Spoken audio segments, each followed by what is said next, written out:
Yang terhormat Bapak Ibu Sdn Susanto dan teman-teman sekalian, pada kesempatan kali ini saya Sinta Lukita Regina Sibarani dengan NIM 2017-50594 akan mempresentasikan hasil dari proposal seminar penelitian dengan judul Pengaruh Manajemen Risiko Perusahaan dan Tata Kelola Perusahaan terhadap nilai perusahaan.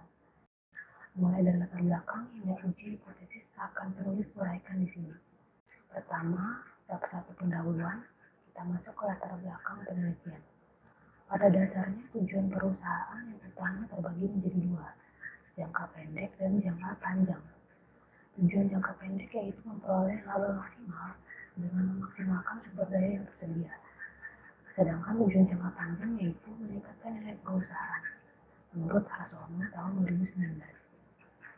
Nilai perusahaan yang tercermin pada harga saham yang diperdagangkan di Bursa Efek Indonesia atau BEI menjadi perhatian utama bagi investor untuk menentukan apakah perusahaan tersebut layak menjadi tempat mereka berinvestasi jangka panjang atau tidak.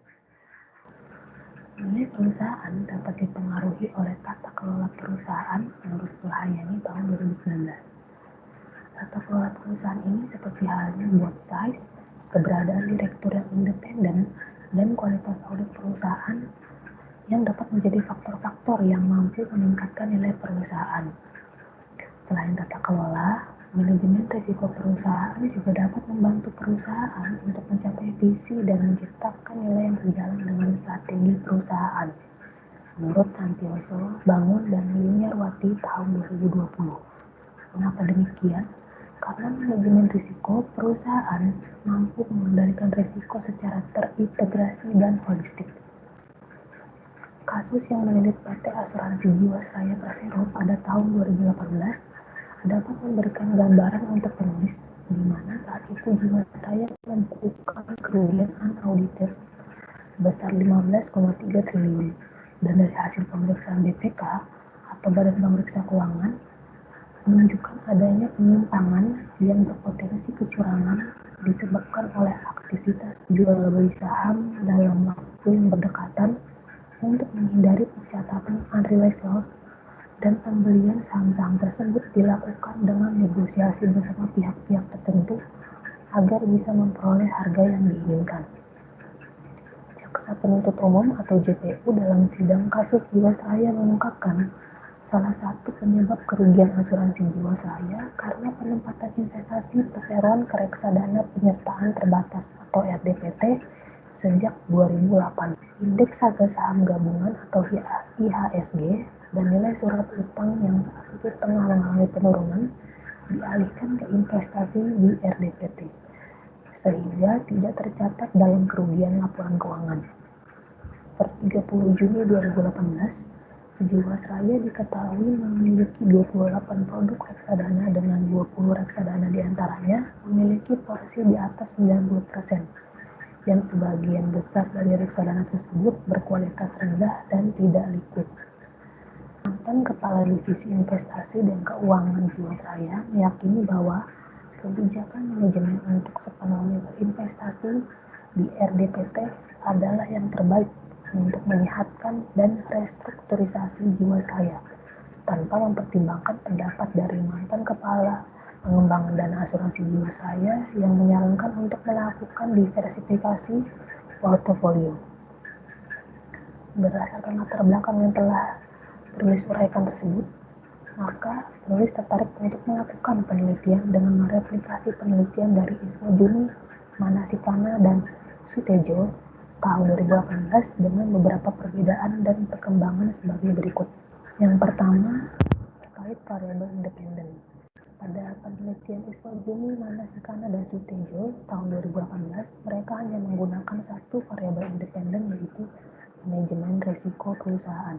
Sedangkan pada penelitian kali ini, penulis menambahkan beberapa variabel independen seperti board size, direktur non-eksekutif, kualitas audit, serta struktur kepemilikan dari jurnal Asante Darko et al. Tahun 2018. Kemudian ada variabel direktur wanita dari jurnal Ulah Fang dan Jebran pada tahun 2019. serta variabel likuiditas dan profitabilitas dari jurnal Tahu dan Susilo tahun 2017. Kemudian untuk tahun penelitian, jurnal Iswajuni, Manasikana, dan Sutejo tahun 2018 menggunakan tahun penelitian mulai dari 2010 hingga 2013, sedangkan pada penelitian kali ini penulis menggunakan tahun penelitian mulai dari tahun 2017 hingga 2019. Dan yang terakhir untuk objek penelitian, jurnal Iswajuni, Manasikana, dan Sutejo tahun 2018 menjadikan perusahaan manufaktur yang terdaftar di Bursa Efek Indonesia sebagai objek penelitian mereka, sedangkan penulis menggunakan perusahaan dan keuangan yang terdaftar di Bursa Efek Indonesia sebagai objek penelitiannya. Selanjutnya adalah masalah penelitian yang berdasarkan latar belakang tersebut. Terdapat beberapa masalah penelitian yang dianalisis dalam penelitian ini, yaitu apakah manajemen risiko perusahaan berpengaruh terhadap nilai perusahaan? Apakah board size berpengaruh terhadap nilai perusahaan? Apakah direktur non-eksekutif berpengaruh terhadap nilai perusahaan? Apakah kualitas audit berpengaruh terhadap nilai perusahaan? Apakah struktur kepemilikan berpengaruh terhadap nilai perusahaan? Apakah direktur wanita berpengaruh terhadap nilai perusahaan? Apakah likuiditas berpengaruh terhadap nilai perusahaan? Dan apakah profitabilitas berpengaruh terhadap nilai perusahaan?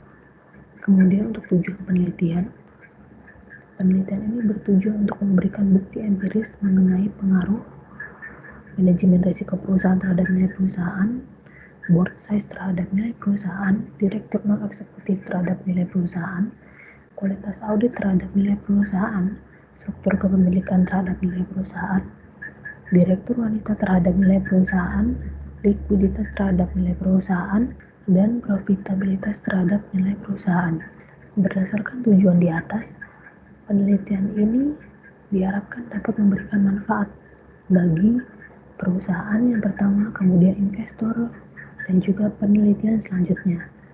Untuk perusahaan, hasil penelitian ini diharapkan dapat memberikan manfaat bagi para pelaku bisnis terkait bagaimana mempertahankan atau bahkan meningkatkan nilai perusahaan dalam kondisi apapun.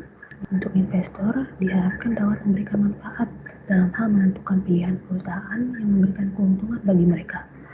Dan untuk penelitian selanjutnya, diharapkan dapat memberikan manfaat bagi akademisi yang memerlukan penelitian sebagai bahan atau referensi dalam melakukan penelitian selanjutnya atau kegiatan akademik lainnya. Bab 2, kerangka teoritis dan pengembangan hipotesis. Untuk kerangka teoritis, penulis memakai teori keagenan yang pada intinya membahas tentang hubungan antara prinsipal dan agen.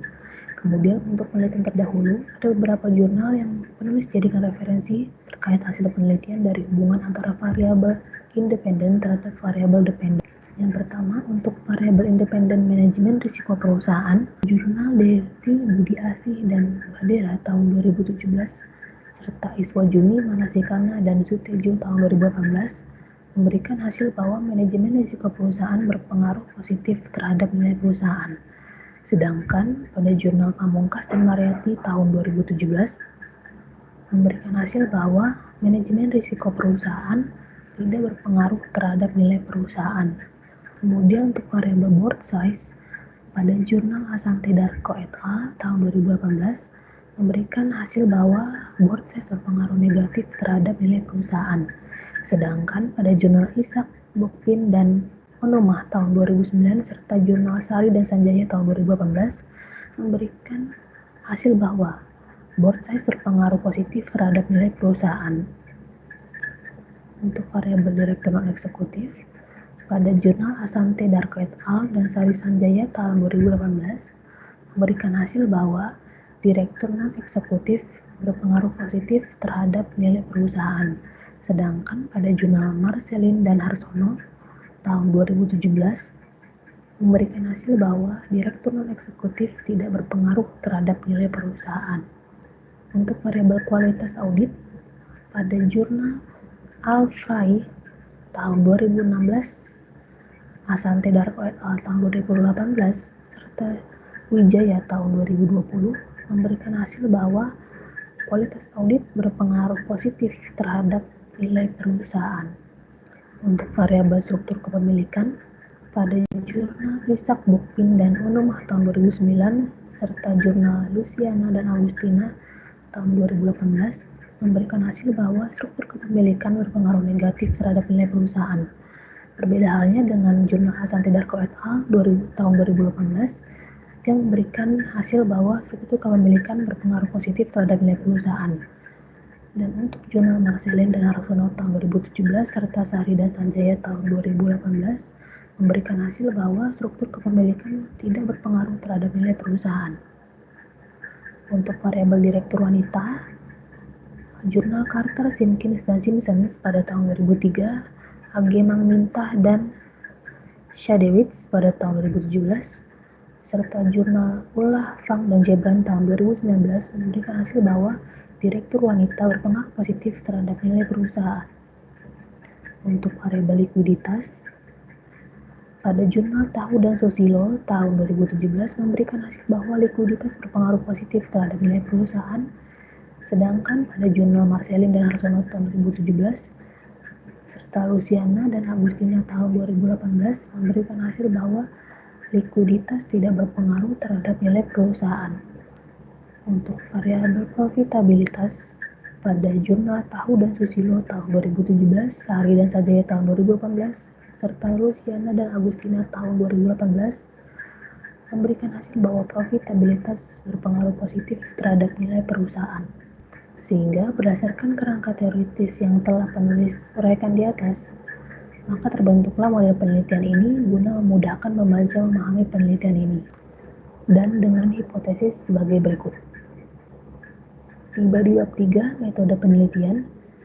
Jenis dari penelitian ini adalah penelitian kausalitas atau uji pengaruh, yaitu penelitian dengan pendekatan ilmiah untuk menguji adanya pengaruh antar variabel atau menjelaskan pengaruh antara variabel independen yang dilambangkan dengan X terhadap variabel dependen yang dilambangkan dengan Y.